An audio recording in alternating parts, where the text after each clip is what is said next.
That great man, V.I. Lenin, at the turn of the century, wrote a book entitled Imperialism, the highest stage of capitalism. Is it? Imperialism, the highest stage of capitalism? Yes.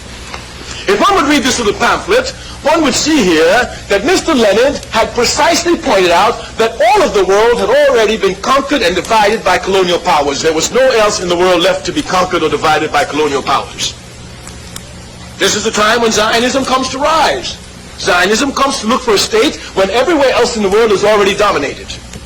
But in order for Mr. Herzl to get a country for Zionists, what he did was to attach himself to imperialism, British imperialism in this case, quite specifically. Of course, as an African who suffered under the heels of British imperialism, I can have no love for it, and certainly I cannot love anyone who attaches themselves to it and attaches themselves to it for the foundation of a state and then call this a liberation movement. Liberation movements fight against imperialism, not with it. Clearly here. Yes.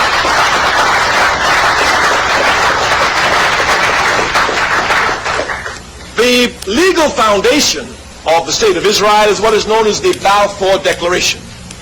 This declaration was issued in 1917. A man in the government of Britain named Balfour wrote a paper and promised the Jews a national home. The national home he promised them was an area which Britain was colonizing, Palestine. Palestine didn't belong to the British. Just like Ireland doesn't belong to the British, even though they have troops there.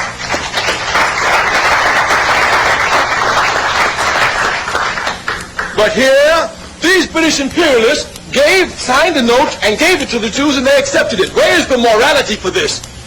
If you say that Israel belongs to you, then you don't go to a thief to get Israel, you go and take it.